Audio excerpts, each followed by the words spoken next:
Welcome, everybody. So, as you can see here, there's a long list of different games that we've been recording. Half of them have been done by me, half have been done by Dance of Hearts, aka Wholesome Shadow on Discord. Just gonna make a quick plug. Make sure to go and check out his channel. I just recently subscribed to him, and he's been uploading team building videos. It's a lot of fun, and really, without him, we wouldn't have had any of this GSC Invitational stuff because I sure as hell wouldn't have felt like recording all these videos myself. And yeah, so show them the appreciation. And now, what I want to talk with you guys about is the top 8 of the GSC Invitational. We are, in fact, in the second half. It's slightly smaller half, I would say, of the tournament due to fewer games being played. But what is the state of the tournament right now? Who is on the winner's side and who is on the loser's side? So, at the time of this recording, we are actually a little bit ahead, but I don't want to reveal all that just yet until we do have videos for you guys to see. Who's in the top 8? So, the top 8 are a few players that are in loser's bracket round 5. So, those that have made it up to loser's bracket round 5 are Starmaster, Mana, Podges, and Kenix, whom you've all gotten plenty of chances to see in the previous round. And the players that have placed in the winner's bracket round 4. So when week 4 started, winner's bracket round 4 was announced. These players are Fomog, Siatam, Rain, and Jirachi. Rain is Alice. I'll be covering Alice and Jirachi, whereas Dance of Hearts will be covering Fomog and Siatam. I heard that he managed to get it live, so I hope you guys will enjoy that. I really didn't want to do it. I mean, I would have loved to do it, but I didn't want to. I didn't really have much time. So,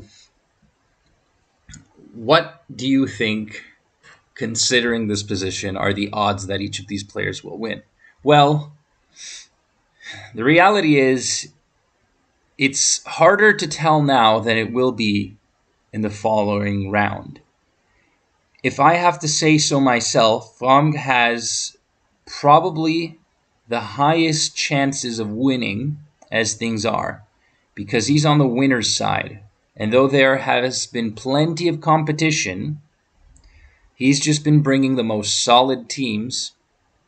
And let me give you guys a visualization of what I'm looking at right now so you guys can also see.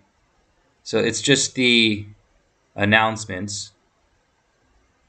And Thom is just the most experienced and probably the one who has been dedicating himself to this tier for the longest time. Alice is also a very exciting player and would make a good opponent. They're both German, so she definitely would have a,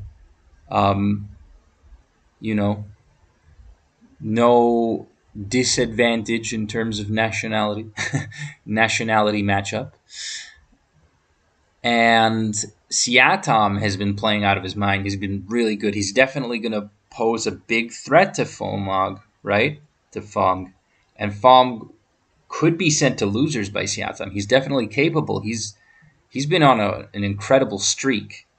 And from that position, if he were to be sent to losers round 6, well, it would be a lot tougher because but he's definitely one of the people with the most capabilities, Fong, with the most capabilities of also resetting the bracket, because if you make it all the way to losers finals and then you win, then you make it to grand finals on the losers side. So if you're in grand finals, that would entail having to beat the person on the winner's side twice in 2 sets, which are 2 best of 5s if you are the winner from the loser's side. If you are on the winner's side, then you only have to win 1 set.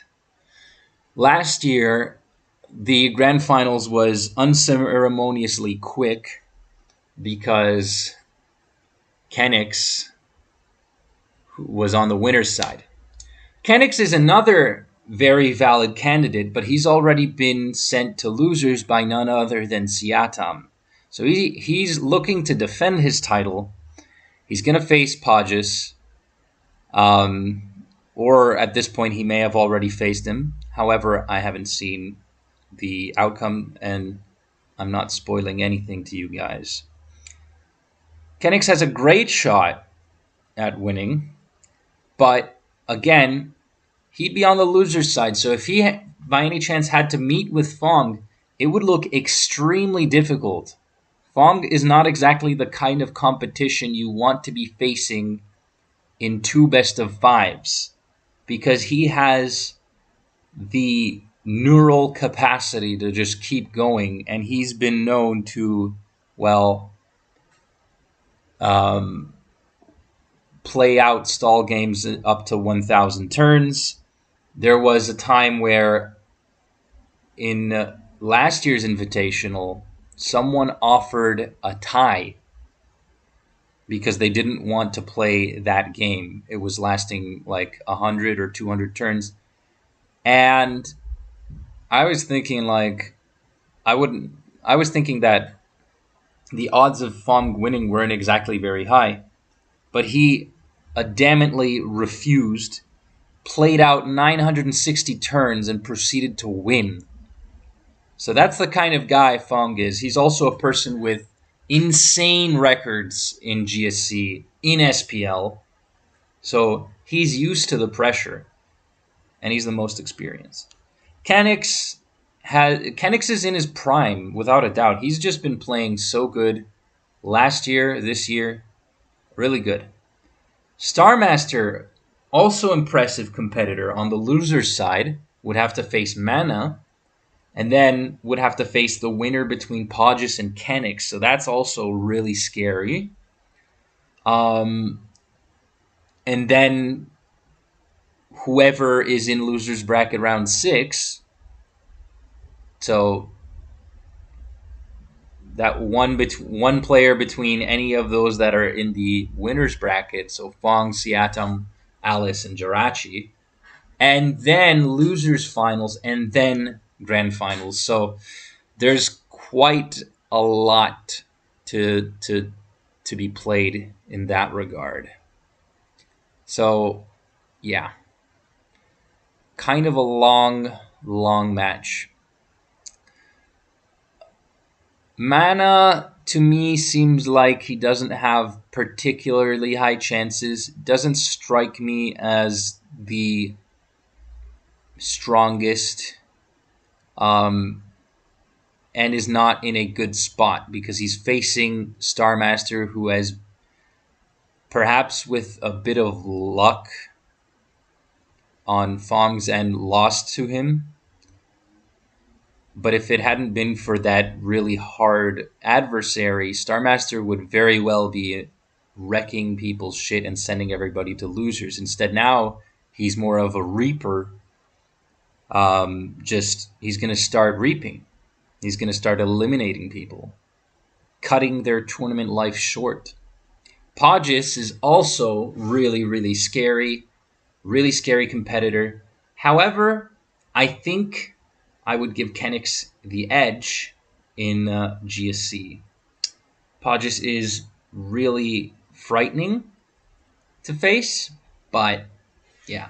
As for these people you see in winner's bracket round 4, Vanny, D4, Dice, and Ruby Blood have been eliminated. Ruby Blood didn't even play, failed to schedule the game.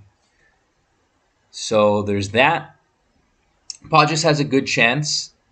I don't think I've seen Podges face these other 4 in the winner's bracket before this tournament. And I don't think that Podges is as committed to GSC as some of the players. So it's good to see a lot of GSC stars finally making a name for themselves. And then there are those newcomers as well as other Gen stars. So Jirachi, another player who I don't think has high chances, but it really depends. So things could really go his way if he somehow managed to defeat Alice, which I definitely don't rule out. He can definitely beat Alice. And if somehow Siatam beat Fong, things might be a little better for him. Making it to winners, there's a huge advantage, and it also cuts a couple of extra rounds off, so it makes it a lot easier. Kenix has been sent to losers really early and doesn't look like he intends to be eliminated anytime soon, so there's that.